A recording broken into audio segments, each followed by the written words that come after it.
नमस्कार दोस्तों। आज का जो हमारा लेक्चर है उसमें हम आगे बढ़ेंगे और त्रिभुज के आगे चलते हैं। तीन भुजाओं वाली चीज़ पढ़ ली जिसे त्रिभुज कहते हैं, ट्रायंगल हो गया। अब तीन भुजाओं में एक भुजा और ऐड कर देते हैं तो हमारे आकृति बन जाते हैं चतुर्भुज, चतुर्भुज, क्वाड्रिलेटरल। देखिए जैसे आप आकृतियों में आगे बढ़ते हैं, जब आप त्रिभुज पढ़ रहे हैं, ठीक है, काफ़ी सीमित है क्योंकि जितनी भुजाएं होती है उतनी कॉम्प्लेक्सिटी भी कम होती है ना। जैसे जैसे आप भुजाओं में बढ़ते हैं, तीन भुजाओं के बजाय चार भुजाओं में आते हैं तो आकृति में कोणों की मात्रा बढ़ती है, कोणों की संख्या बढ़ती है, भुजाओं की संख्या बढ़ती है, तो कॉम्प्लेक्सिटी भी बढ़ती है। आज पंचभुज जो होगा वो उतना ही ज़्यादा जानकारी रखता होगा, उतना ही ज़्यादा उसके अंदर कंटेंट होगा जितना पांच भुजाएं, जैसे तीन भुजा वाले में जितना था उसमें दो भुजाएं बढ़ाई है आपने, सिर्फ दो भुजाएं नहीं बढ़ाई है, कंटेंट भी बढ़ा है, उसमें बहुत सारी जो चीज़ें हैं वो नई ऐड हुई है।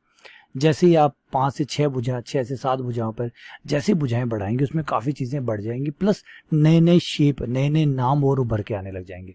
जैसे चतुर्भुज की बात करते हैं, नॉर्मली आइडिया से भी है कि चार भुजाओं वाले आकृति को चतुर्भुज कहते हैं। चार भुजाओं, अगर चार भुजाएं जो है वो अगर बंद वक्र बनाती है, क्योंकि बंद तो होना ही चाहिए वरना खुली चार भुजाएं तो कुछ भी कर सकती है ना। तो बंद भुजाएं, चार भुजाएं जो बंद वक्र बनाती है, ए बी सी और डी, ये बंद हो गया, पैक हो गया, ठीक है, ये चतुर्भुज हो गया। चार भुजाएं, ये यूं मानी चार प्रतिच्छेदी भुजाएं जो परस्पर एक दूसरे को प्रतिच्छेद करती है, उनसे बनने वाली आकृति चतुर्भुज कहलाती है, क्वाड्रिलेटरल कहलाती है। अब यहाँ पे कितनी भुजाएं हैं? चार, है ना। भुजाओं की बात करें तो चार है, ए से बी तक भुजा, फिर बी से सी तक दूसरी भुजा, सी से डी तक तीसरी भुजा और फिर ए से डी तक चौथी भुजा। तो कुल भुजाओं की संख्या होगी चार। ये चार कोण भी हो गए, ए पे बनने वाला कोण, बी पे बनने वाला कोण, सी पे बनने वाला कोण और डी पे बनने वाला कोण। कोण ए, आप चाहें तो ऐसे भी बोल सकते हैं बी ए डी, या शॉर्ट फॉर्म में बोल सकते हैं कोण ए, कोण बी, कोण सी और कोण डी। जब आप चीज़ों के शॉर्ट नोटेशन यूज़ करते हैं तो आप उम्मीद करते हैं कि सामने वाला जो है वो उसको उसी तरीके से समझेगा। कॉमन सेंस बड़ा खतरनाक होता है। कॉमन सेंस का मतलब, अगर सामने वाला ये मान के चलता, सपोज कीजिए अब एक गाड़ी आ रही है सामने से और आप सड़क पार कर रहे हैं, अब आप कॉमन सेंस ये लगा रहे हैं कि भाई मैं सड़क पार कर रहा हूँ तो गाड़ी वाला ब्रेक लगा देगा। अब उधर से गाड़ी वाला ये सोचता है कॉमन सेंस में कि भैया मैं गाड़ी चला रहा हूँ, आगे से सड़क पे जा रहा हूँ, तो ऑब्वियसली बात है ये मेरे गुजरने के बाद सड़क पार करेगा। अब ये दो कॉमन सेंस है, ये कोलाइड कर गए, और कोलाइड कर गए तो क्या हुआ? एक भयंकर नुकसान हुआ। एक की हो सकता है जान चली जाए, दूसरा जेल में चला जाए।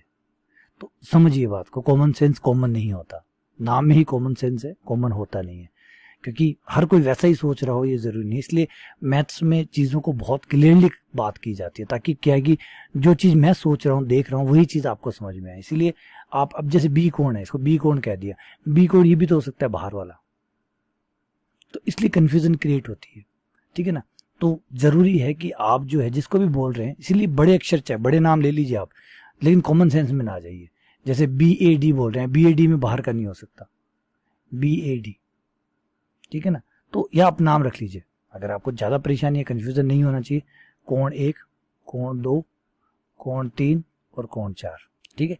या कुछ बोल दीजिए कि भी आंतरिक, आंतरिक मतलब अंदर की तरफ होंगे वही कोण काउंट किए, जो इंटरनल एंगल है उन्हीं को काउंट किए, क्योंकि ये बाह्य है तो चलिए छोड़ देंगे अपने आप ही, जो चतुर्भुज से बाहर बन रहे हैं वो काउंट नहीं होंगे। तो इस तरीके से जो है ना वो मैथ्स में बड़ा थोड़ा सा मतलब कॉमन सेंस, क्योंकि याद रखिए मेरा जो मुझे लग रहा है वो कॉमन सेंस है, क्या पता वो आपके हिसाब से कॉमन सेंस हो या ना हो, है ना। तो एग्जैक्टली पता तो होता नहीं कि कौन कैसे चीज़ों को समझ रहा होता है, इसलिए कोई गलत फहमी ना हो जाए, इसलिए ज़्यादा क्लियर करके हम बात को बताएं तो ज़्यादा ठीक रहेगा।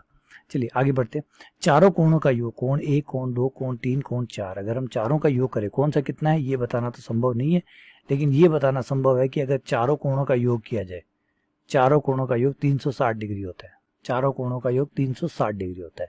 अब कोई सा कोण कितना भी हो सकता है, 360, हाँ ये बात कंफर्म कि प्रत्येक कोण 180 से छोटा है। 180 का कोण बन ही नहीं सकता, क्योंकि 180 का कोण बनते ही चतुर्भुज बन ही नहीं सकता, तो प्रत्येक कोण 180 से छोटा है, प्रत्येक कोण 180 से छोटा है, प्रत्येक कोण 180 डिग्री से छोटा होता है। कोई भी कोण 180 के बराबर भी नहीं हो सकता, हर कोण 180 डिग्री से छोटा ही होना पड़ेगा, ठीक है, समझ गए बात। चलिए आगे बात कर लेते हैं कुछ नए नामों की जो कि हम यहाँ पे देते हैं। सबसे पहला नाम, पहले एक चतुर्भुज बनाते हैं। ये एक चतुर्भुज बना लिया। सबसे पहले होता है शीर्ष, इनको शीर्ष कहा जाता है, वर्टेक्स।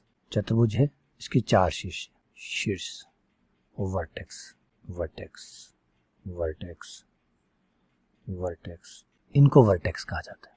ठीक है। फिर होती है भुजाएं, 4 भुजाएं हैं। ये पहली भुजा है ए बी, दूसरी भुजा है, आप पहली का तो नाम कोई नहीं है, कोई पहली नहीं है, जहां से आप शुरू करेंगे वही पहली भाई, ये ए बी, क्योंकि हम ए बी सी डी से शुरू करते हैं तो नॉर्मली, है ना, ऐसा कोई नहीं है गणित में ए पहले आता है। गणित के अंदर तो आप जहां से स्टार्ट करना चाहें वहां से स्टार्ट कर लीजिए, ए बी, और उसके बाद में दूसरी भुजा है आपकी बी सी, बी को सी से मिलाने वाली, तीसरी है सी डी, चौथी है ये आपकी डी है। ठीक है। तो ये 4 भुजाएं हैं, इनको भुजाएं या साइड्स कहते हैं, भुजाएं या साइड्स कहते हैं। फिर आ जाते हैं हमारे एंगल्स। ये 4 एंगल्स होते हैं। ए पे बनने वाला एंगल, नाम को एंगल 1 आप नाम दे सकते हैं, एंगल 2, एंगल 3 और एंगल 4। ये हमारे कोण हो गए, ये 4 कोण है। ठीक है, ये 4 कोण हो गए। चारों कोणों के बारे में बता ही चुका, भुजाएं बता चुका, शीर्ष बता चुका। अब उसका अगला हिस्सा आता है इसके अंदर, विकर्ण। ये होते हैं विकर्ण। ये 4 शीर्ष हो गए, 4 भुजाएं होंगी। आमने सामने वाले जो शीर्ष है इनको जब मिलाया जाता है तो ये बनते हैं हमारे विकर्ण। ये 2 विकर्ण है। एक विकर्ण है हमारा ए से सी, दूसरा है बी से डी, डायगोनल। चतुर्भुज में 2 विकर्ण बनते हैं, त्रिभुज में कोई विकर्ण नहीं होता, त्रिभुज में कोई विकर्ण नहीं होता। तो अब यहाँ पे थोड़े से नाम और एक ऐड कर रहे हैं हम। जैसे बी है, बी से उसी बी की जो भुजा है, बी से 2 भुजाएं जा रही है, उन 2 भुजाओं से एक पे ए जुड़ा हुआ है, एक पे सी जुड़ा हुआ है, इन्हें कहते हैं आसन शीर्ष। आसन मतलब मेरे आस पड़ोस वाले, जो मुझसे जुड़े हुए हैं, सीधे जुड़े हुए, मतलब भुजा के थ्रू, विकर्ण नहीं, भुजा के थ्रू सीधे जुड़े हैं, आसन कहते हैं, एडजेसेंट कहते हैं, एडजेसेंट वर्टिसेस या आसन शीर्ष। कोई भी शीर्ष जो है उससे 2 भुजाएं तो जाती होगी, चतुर्भुज है ना, 2 भुजाएं जाती होगी, तो उससे जो 2 भुजाएं जा रही है, ये आप चतुर्भुज की बजाय त्रिभुज की बात कर लीजिए, पंचभुज की बात कर लीजिए। सीधी परिभाषा हम ये रख लेते हैं कि जो बिंदु है उससे जाने वाली जो भुजाएं हैं, उन भुजाओं से जो शीर्ष जुड़े हुए हैं उनको आसन शीर्ष कहते हैं, पड़ोसी कहते हैं। हर चतुर्भुज, चाहे 5 भुज, चतुर्भुज की बात क्यों करें, किसी बहुभुज की बात करें तो हर शीर्ष से 2 भुजाएं जाएगी, एक बाईं तरफ और एक दाईं तरफ, तो उससे जो 2 शीर्ष जुड़ते हैं उनको आसन शीर्ष कहा जाता है, आसन या एडजेसेंट। तो बी का एडजेसेंट कौन हुआ, बी के लिए ए और सी आसन शीर्ष है, बी शीर्ष के लिए ए तथा सी आसन है। ठीक है, क्लियर है। ठीक है, और ये जो भुजाएं हैं इन्हें आसन भुजाएं कहते हैं, आसन। ये ए बी तथा बी सी आसन भुजाएं कहलाती है। तो आसन भुजाएं किसे कहेंगे, आसन शीर्षों को मिलाने से जो भुजाएं बनती है उनको आसन भुजाएं कहते हैं। या फिर यूं बोलिए, जैसे हमने चर्चा बी से शुरू की थी, तो वो 2 भुजाएं जिनमें एक शीर्ष कॉमन हो, वो भुजाएं जिनमें एक शीर्ष कॉमन हो। अब आप देखेंगे ए बी में बी कॉमन है, ए बी में बी है और बी सी में भी बी है, तो बी कॉमन है, और बी कॉमन है इसका मतलब है बी की ही 2 भुजाएं हैं। ये बी कॉमन है इसका तो बी की ही 2 भुजाएं, बी की ए, बी की सी, तो ये आसन भुजाएं होगी, क्योंकि आसन शीर्षों को मिलाने से जो भुजाएं बनती है वो आसन भुजाएं कहलाएगी, तो इन्हें आसन भुजाएं कहते हैं। ठीक है, अच्छा, अब ये 2 तो आसन हो गए, तो इस शीर्ष को क्या कहेंगे, इसको कहेंगे सम्मुख शीर्ष। सम्मुख, क्या नाम ऐड कर रहे हैं, सम्मुख शीर्ष, सम्मुख, opposite vertex, opposite vertex, opposite ही तो है एकदम, है ना। जैसे मेरे घर के सामने घर होगा, उसे पड़ोसी थोड़ी कहूंगा, उसे तो कहूंगा मेरे अपोजिट, मतलब मेरे जस्ट सामने देखिए। और पड़ोसी तो ये होंगे दाएं वाला और बाएं वाला, सामने वाला मेरा अपोजिट होगा, सम्मुख शीर्ष। ये सम्मुख देखिए, अपोजिट देखिए एकदम। ठीक है, ये क्लियर हो गया, आपको पता चल गया इस तरीके से आपको नाम देना है। इसी तरीके से कोणों के नाम भी होंगे, सम्मुख कोण, बी के सामने सम्मुख कोण है डी है, तो बी का सम्मुख कोण कौन हुआ, डी, ये सम्मुख कोण भी कहलाएंगे। अपोजिट जो सम्मुख शीर्ष है उस पर जो कोण बनते हैं वो सम्मुख कोण कहलाते हैं। क्लियर हो गया, कुछ नए नाम ऐड हो गए, क्लियर है कैसे आप नाम देंगे। ठीक है, चलिए आगे बढ़ते हैं। अब कुछ विशेष चतुर्भुजों की बात कर लेते हैं। विशेष की बात कर रहा हूँ, इसका मतलब ये नहीं कि दुनिया में जो मैं नाम बोल रहा हूँ बस यही चतुर्भुज है, चतुर्भुज और भी बनाए जा सकते हैं, और भी अनंत प्रकार के बनाए जा सकते हैं। विशेष चतुर्भुजों में खास चतुर्भुजों, खासम खास होते हैं, है ना, उनकी बात कर रहा हूँ। उनमें आता है एक समलंब चतुर्भुज, समलंब चतुर्भुज जिसे ट्रेपेजियम कहते हैं। दूसरा आता है समांतर चतुर्भुज, पैरेललोग्राम कहते हैं। सम चतुर्भुज जिसे रोम्बस कहते हैं। आयत जिसे रेक्टेंगल कहते हैं, होता है वर्ग जिसे स्क्वायर कहते हैं। तो ये कुछ खास जो है इन चतुर्भुजों के नाम मैंने लिखे हैं। इसका मतलब बिल्कुल ये मत मानिएगा कि सिर्फ यही है। अगर आप मुझसे पूछें कि भाई मेरे मित्र कितने हैं, तो ज़्यादातर मैं क्या करूँगा, अपने खास मित्र जो होंगे उनके नाम बताऊँगा। इसका मतलब ये नहीं मैंने पूरी लिस्ट खोल दी, क्योंकि ऑब्वियसली बात है ना तो आप इंटरेस्टेड हैं पूरी लिस्ट को सुनने में। तो यही ज़रूरी है कि आपने जो क्वेश्चन पूछा उसका जवाब उसी तरीके से उतने ही शॉर्ट में दिया जाए। तो जो खास होंगे उनके आप नाम बता देंगे। तो ऐसे ही है, और बहुत सारे ऐसे हैं जिनके नाम भी नहीं रखे गए हैं। चतुर्भुजों में आप बहुत सारे चतुर्भुज हैं जिनके आप नाम रख सकते हैं कि भाई ये ऐसा त्रिभुज होगा उसको नाम ये रखूंगा, ऐसा त्रिभुज होगा उसका नाम ये रखूंगा, ऐसा त्रिभुज जिसका एक कोण 90 का होगा उसका ये नाम रहेगा। ऐसे चतुर्भुजों के नाम नहीं रखे गए हैं। तो ढेर सारे बन सकते हैं। लेकिन वही बात है, क्यों बनाए? जैसे आप तो फ्रेंड्स क्यों बनाए, तो आपको लगता है यार कोई कारण तो होना चाहिए ना कि इसको दोस्त बनाओ। तो वही बात होती है। ऐसे आप नए चतुर्भुज नहीं बनाते। ओपन है, अवेलेबल है, पूरी दुनिया खुली पड़ी है आपके पास, जाके दोस्त बनाइए। लेकिन क्या बनाएंगे? नहीं। क्यों? क्योंकि यार बनाने का मतलब निभाना भी तो पड़ता है, यूज़ भी तो होना चाहिए, फ़ायदा भी तो होना चाहिए, कोई काम भी तो आए। तो वो चीज़ें भी तो देखनी पड़ती है। सेम वही बात है, एक चतुर्भुज आपने लिया, उसको कह दिया कि इसका 90 का कोण होगा, तो इस त्रिभुज का नाम विनोद, मतलब कोई चतुर्भुज जिसका एक कोण 90 का होगा उसका नाम ये चतुर्भुज रहेगा। तो फिर पूछेंगे भैया बता क्या फ़ायदा हुआ? तो फ़ायदा नहीं पता, बस नाम रख दिया। तो खाली नाम रखने से क्या फ़ायदा? ठीक है, क्लियर होगी बात। आइए एक के ऊपर बात कर लेते हैं। पहले समलम चतुर्भुज पे बात कर लेते हैं, ट्रेपेजियम पे बात कर लेते हैं। समलम चतुर्भुज जो है वैसे तो देखिए कोई खास नहीं है, लेकिन इसका एक उपयोग सबसे ज़्यादा पाया जाता है। अगर आप नॉर्मली जब खेत का जो मापन होता है उसको देखें तो काफ़ी हद तक आपके जो खेत है उसको टुकड़ों में बांटा जाए तो वो समलम चतुर्भुज होता है। ये आपको शुरू में भी पढ़ाया गया था, खेत का जो क्षेत्रफल निकालने का तरीका बताया गया, तो उसमें याद होगा उसमें समलम चतुर्भुज जो है वो परफेक्ट बैठता है और काफ़ी क्लोज होता है। बाकी सारी आकृतियों के मुकाबले समलम चतुर्भुज जो है वो ज़्यादा क्लोज बैठता है एरिया निकालने वाइज। तो समलम चतुर्भुज जो होता है वो खेत का एरिया निकालने की जब बात आती है, खेत का एरिया आपका बाकी किसी में ज़्यादा सेट नहीं होता। अगर आप सारी आकृतियों में सेट करें तो आप पाएंगे कि सिर्फ समलम चतुर्भुज जो है वो ज़्यादा क्लोज है। समलम चतुर्भुज जो है वो ज़्यादा क्लोज है आपके खेत के एरिया के, और ये आपने पढ़ा भी होगा 10th क्लास में या 9th क्लास में। तो चलिए वापस आते हैं। समलम चतुर्भुज जो होता है वो चतुर्भुज होता है जिसकी दो भुजाएं समानांतर होती है, बाकी दो भुजाओं पे कोई रूल सेट नहीं है, वो कैसी भी हो सकती है, उनको फ्री छोड़ा गया। सिर्फ दो भुजाओं पे शर्त लगाई गई कि ये दो भुजाएं जो है आमने सामने वाली ये समानांतर होनी चाहिए। बड़ी छोटी का भी रूल नहीं लगाया गया, बड़ी हो ना हो, छोटी हो ना हो, बराबर हो ना हो, कुछ भी, कोई साइज पे कोई लिमिटेशन नहीं है कि भाई अगर 15 होगी तो इसको 5 होना पड़ेगा या इसको भी 15 होना पड़ेगा, ना, कोई नहीं। बस दो भुजाएं आमने सामने वाली समानांतर हो, ए बी समानांतर होगी डी सी, बस इसे समलम चतुर्भुज कहते हैं। तो समलम चतुर्भुज का जो आइडिया है वो दो समानांतर रेखाओं के बीच में बनने वाले चतुर्भुज का आइडिया है। तो यह है समलम चतुर्भुज। अब समलम चतुर्भुज के आइडिया को थोड़ा सा आगे ले जाएं, और इसमें कोई खासियत नहीं पाई जाएगी, और जब है ना इसमें और कोई खासियत नहीं पाई जाएगी। दो भुजाएं समानांतर होती है, साइज में कोई शर्त नहीं होती, लेकिन हमें लगता है कि यार थोड़ा सा आयत में शर्त लगाएं तो मतलब आमने सामने भुजाएं समानांतर भी हों बराबर भी हों तो एक आइडिया और खुल के आ जाता है। देखिए समलम चतुर्भुज के थोड़ा सा अंदर जा रहा हूँ, एक शर्त और बढ़ा रहा हूँ, नंबर 2, जो कि है आपका समांतर चतुर्भुज।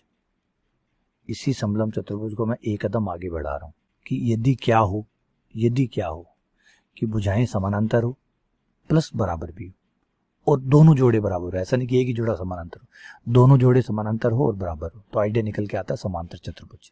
ये है आपका समांतर चतुर्भुज। इसमें क्या होता है, आमने सामने की भुजाएं समानांतर भी होती है और बराबर भी होती है।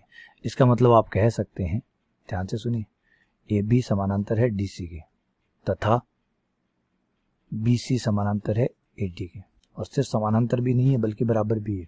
ए बी बराबर है डी सी के और बी सी बराबर है, ए बी बराबर है डी सी के, बी सी बराबर है ए डी के, तो आपकी भुजाएं बराबर भी है।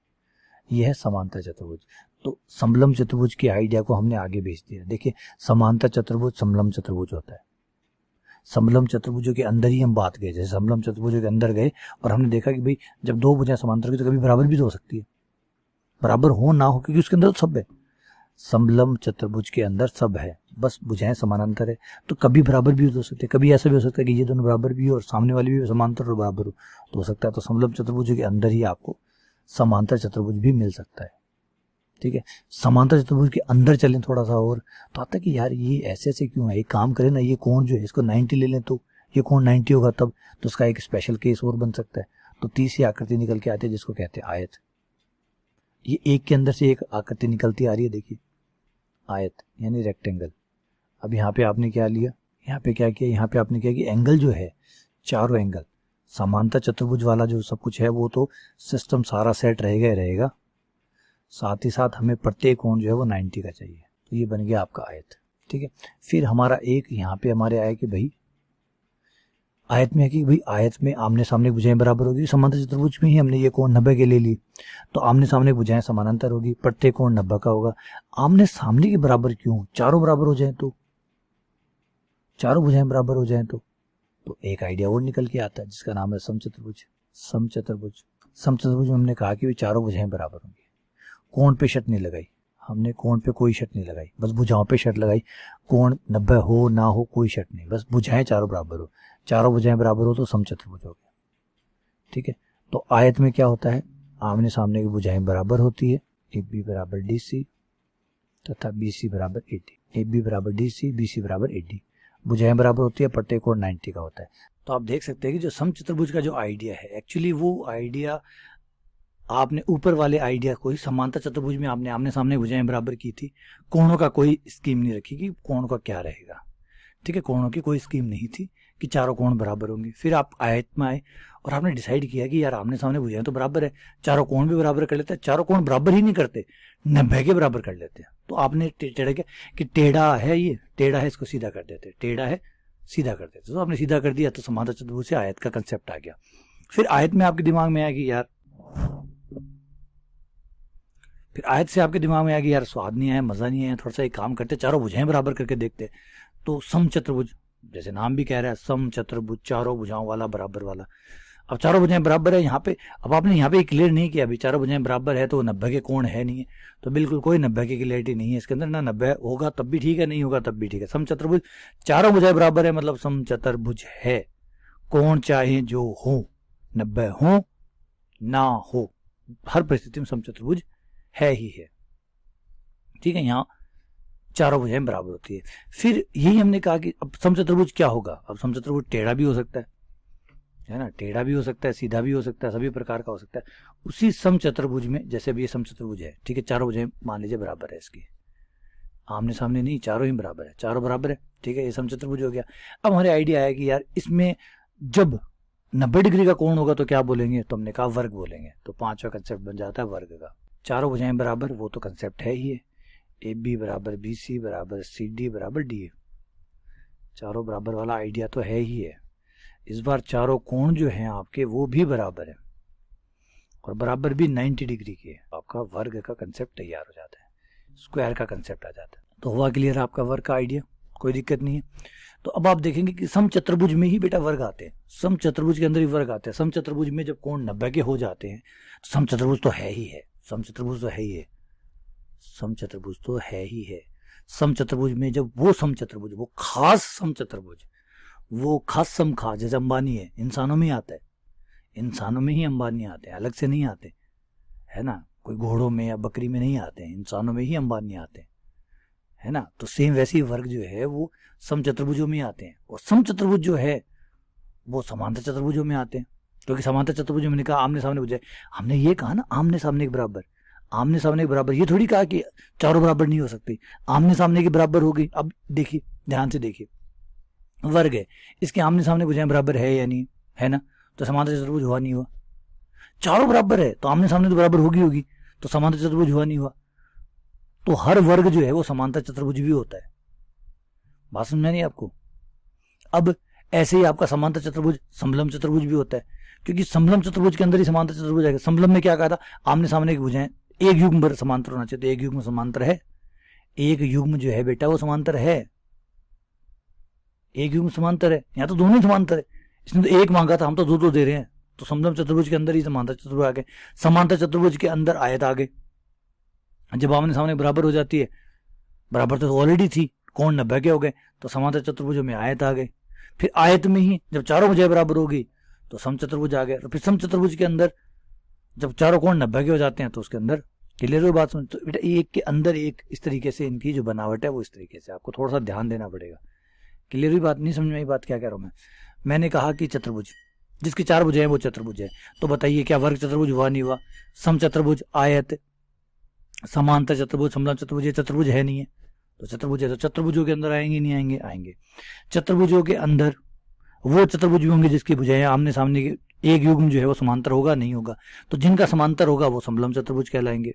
फिर उसमें ये आमने सामने समांतर है, इधर वाले भी समांतर हो जाए तो समांतर चतुर्भुज हो गए। फिर समांतर चतुर्भुजों में प्रत्येक कोण 90 का हो जाता है तो आयत हो जाता है। फिर उसकी चारों भुजाएं बराबर हो जाती है।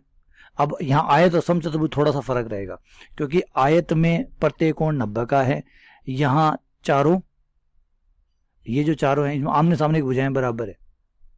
सम चतुर्भुज 90 की जरूरत नहीं पड़ती, 90 की है तब भी सम चतुर्भुज है, नहीं है तब भी सम चतुर्भुज है। तो यहाँ पे आपको थोड़ा सा डिफरेंस रखना पड़ेगा कि कौन क्या है क्या। अब यहां से सुनिए, क्या सम चतुर्भुज आयत होते हैं? क्या सभी सम चतुर्भुज आयत होते हैं? सभी सम चतुर्भुज क्या आयत होते हैं?